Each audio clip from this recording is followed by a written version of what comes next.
So hey guys, welcome back to my channel. Guys मैं आपको sorry कहना चाहता हूँ क्योंकि इस बार मैं लेट हो गया, पर मैं अब रेगुलर वीडियोस बनाने की कोशिश करूँगा। गाइस आज हम टास्क मास्टर की ओरिजिन स्टोरी जानेंगे। So let's begin. कहानी की शुरुआत होती है जब एवेंजर्स को एक असाइलम के बारे में पता चलता है। उन्हें लगता है कि इस असाइलम में कुछ तो गड़बड़ है। जब एवेंजर्स वहाँ पहुँचते हैं तो उनको दिखता है कि ये असाइलम सिर्फ एक दिखावा था, पर यहाँ गुंडों को ट्रेनिंग कराई जाती है और अलग फाइटिंग स्किल्स सिखाई जाती है और कुछ सुपर हीरोज की वीकनेस बताई जाती है। एवेंजर्स इन सारी गुंडों को ठिकाने लगाने के बाद उनका सामना होता है इन सबके मास्टरमाइंड टास्क मास्टर से। आप टास्क मास्टर को सुपर विलेंस का प्रोफेसर एक्स भी कह सकते हैं। ये भी प्रोफेसर एक्स की तरह कुछ स्पेशल बच्चों को ट्रेनिंग देता है। टास्क मास्टर की एंट्री के बाद सबको ये एहसास हो जाता है कि ये बहुत बड़ा विलन है और टास्क मास्टर सभी एवेंजर्स को अकेला ही हरा देता है। बेसिकली टास्क मास्टर की ये सुपर पावर है कि वो किसी भी सुपर हीरो की थोड़ी देर फाइटिंग स्किल देखकर उसे पहचान लेता है और वह वैसे ही लड़ने लग जाता है। अपनी इसी खूबी को देखते हुए उसने विलेंस की फाइट एकेडमी खोली ताकि वो सभी सुपर हीरोज को हरा सके। भले ही वो सुपर हीरोज की सुपर पावर्स एग्जैक्ट कॉपी नहीं कर सकता, पर वो उनकी फाइटिंग टेक्निक्स देखकर उसे कॉपी कर उन सबको हरा सकता है। तभी एंट्री होती है जो कास्टा नाम के एक सुपर हीरो की, जो टास्क मास्टर को हरा देती है क्योंकि टास्क मास्टर ने उसकी कभी फाइटिंग टेक्निक नहीं देखी। सबसे बड़ा क्वेश्चन ये उठता है कि टास्क मास्टर को ये पावर कैसे मिली, कहाँ से मिली।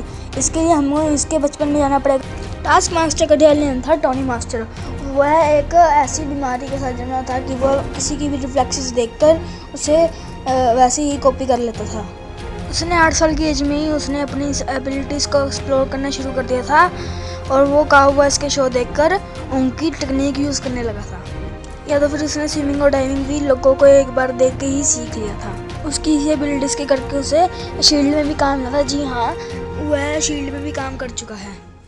ये वो दौर था जब सुपर सोलर सीरम बनने के बाद एनजीआर भी अपना खुद का सुपर सोलर सीरम बना रहे थे।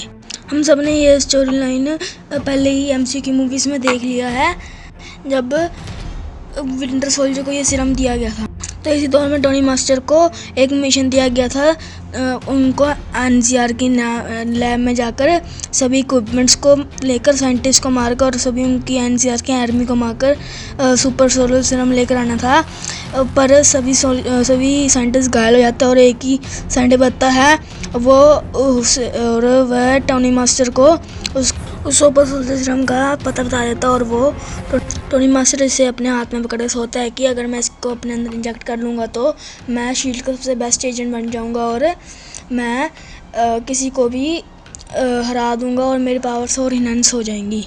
और वो देखते देखते इसे अपने बॉडी में इंजेक्ट कर लेता है और वैसा ही होता है। थोड़ी देर बाद उसका असर होने लगता है और उसके फोटोग्राफिक रिफ्लेक्सेस और तेज हो जाते हैं और साथ ही साथ उसे एक साइड इफेक्ट होता है जो है शॉर्ट टर्म मेमोरी लॉस, और वो बेसिकली वो गजनी बन जाता है। उसके इस नई कंडीशन में वो जितने भी फाइटिंग टेक्निक्स को कॉपी करता है वो उतना ही उसकी मेमोरी लॉस होने लग जाती है। यहीं साथ ही साथ वो अपनी बीवी और बच्चे को भी भूल जाता है। एक तरह से उसकी नई मेमोरी उसके पास्ट की मेमोरी को ओवरराइट करने लग जाती है। यहीं साथ ही साथ उसकी वाइफ मर्सिडीज से एक नया नाम देती है। वहीं जन्म होता है टास्क मास्टर का और टास्क मास्टर कुछ नए विलन से मिलता है और वो उनकी सारी इन्फॉर्मेशन अपने वाइफ मर्सिडीज को बताता है और उनकी वाइफ मर्सिडीज उस सारी इन्फॉर्मेशन शील्ड को बता देती है, जिसके करके टास्क मास्टर सभी अब शील्ड के एजेंट्स और अपनी वाइफ को मार देता है। वो जैसे ही नए विलन्स को मिलता है वो अपने वाइफ और सारे शील्ड के एजेंट्स को भूल जाता है और वहीं जन्म होता है टास्क मास्टर का और उसकी जो विलन्स को ट्रेन करने वाली एकेडमी थी और वो उसने बनाई और सभी विलन्स को ट्रेन करना शुरू हो गया। होप सो आपको ये वीडियो अच्छी लगी होगी। अगर आपको ये वीडियो अच्छी लगी इसे लाइक कर देना, मेरे चैनल को सब्सक्राइब कर देना, अपने दोस्त के साथ शेयर कर देना। आप मुझे ट्विटर पर भी फॉलो करते हैं, मैं ट्विटर का लिंक आपको डिस्क्रिप्शन में दे दूँगा। सो अगर आप एक्साइटेड हो ब्लैक विडो के नए मूवी के लिए तो इस चैनल को सब्सक्राइब कर देना। Good bye.